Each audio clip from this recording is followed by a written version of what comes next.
प्राप्त होता था उसी से जीवन निर्वाह करते थे।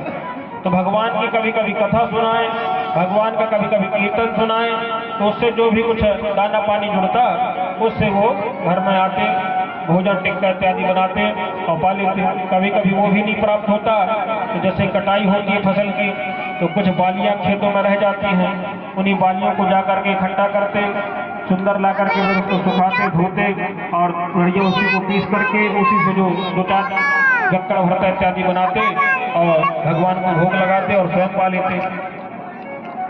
मांगने की क्रिया नहीं थी उनकी, किसी के यहाँ वो मांगने नहीं जाते थे।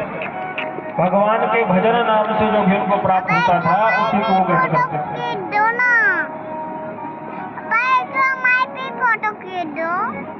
गरीबी इसी को कहते हैं कि घर में खाने की व्यवस्था नहीं, प्रभु अगर सुबह दिए साथ में कोई तैयारी ही नहीं कि क्या कुछ प्राप्त होगा कि नहीं। ऐसी स्थिति थी सुदामा जी के यहाँ। अब जो सुदामा जी की पत्नी है सुशीला, उन्होंने सोचा कि हमारे जो पति देव हैं उनके परम प्रिय मित्र हैं द्वारकाधीश,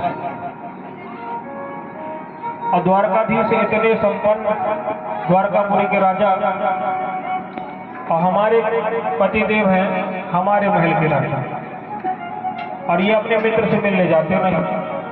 और अगर चले जाएं तो पक्की बात है कि द्वारकाधीश हमारे दुख का निवारण कर देंगे, हमारी इस गरीबी का निवारण कर देंगे।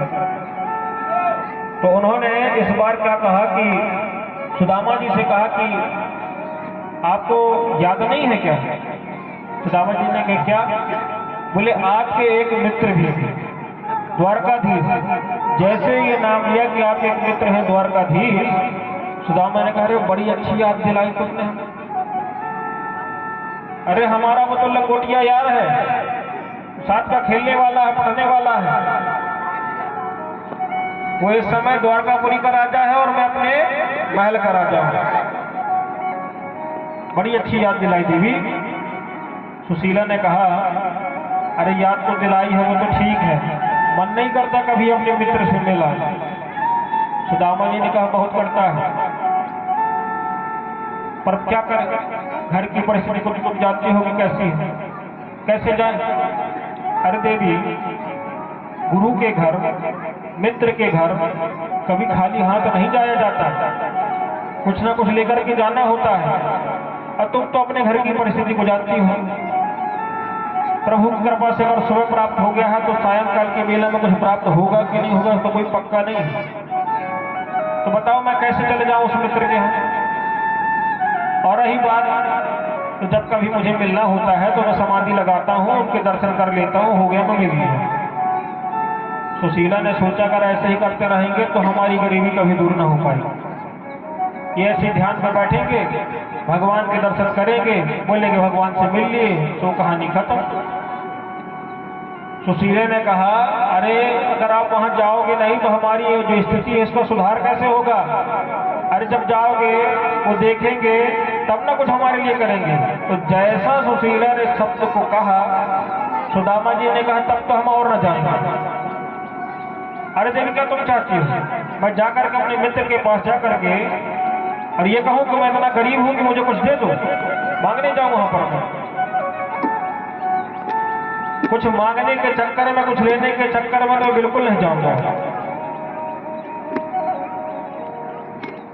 अगर देवी तुम मेरे से इतना बस कहती कि जाकर के सिर्फ तुम कन्हैया के सिर्फ दर्शन कराओ द्वारकाधीश के, तो मैं चला भी जाता। जब ऐसा सुदामा जी ने कहा तो सुशीला ने कहा एक काम कर दो, आप सिर्फ वहां जाइएगा, अपने मित्र से मिलिएगा और कुछ मत बोलिएगा, मिल करके सिर्फ चले आइएगा बस, और कुछ मत करिएगा। सुदामा जी को जब इस प्रकार पुनः कहा तो सुदामा जी ने कहा कि ठीक है देवी, अगर तुम ऐसा कहती हो तो मैं कर लेता हूं, परंतु फिर भी देवी मैं खाली हाथ कैसे जाऊं? कुछ तो होना चाहिए अगर मैं अपने मित्र के पास जा रहा हूं तो। सुशीला ने कहा आप उसकी चिंता मत करिए, मैं उसकी व्यवस्था अभी कर देता हूं। सुशीला गई, जाकर के 5 घरों से 5 प्रकार के चावल तंदूर लेकर के आ गए। वह 5 प्रकार के अलग अलग प्रकार के चावल, कोई सफेद, कोई धुआं, कोई लाल, कोई बड़े बड़ा तो कोई छोटा छोटा, किसी में भूसी, इस प्रकार से वो 5 प्रकार के चावल। अच्छा, चावल तो आ गए, अब उस चावल को बांधे कहे घर में कपड़ा जो ऐसा है वो सब इस तरह से फटे हुए हैं कि उसमें एक मुट्ठी जो चावल है वह भी नहीं रखते बनता। तो पहले इतना जो कपड़ा था उनके पास, उस कपड़े को बढ़िया अपने हाथों से सिल करके उसको पूर्ण रूप से अच्छे से बनाया।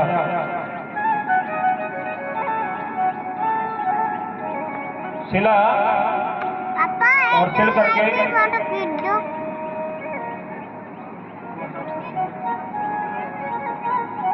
करके उसे इतना बनाया ताकि उसमें वो चावल बन सके। और जब अच्छे से उसको सिल करके बना लिया, उसमें चावलों को रख दिया, उसकी पोटली तैयार कर दी और उनके कमर में लटक गई। और सुशीला से राम राम करी और सुद्वारकापुरी के लिए चल दी।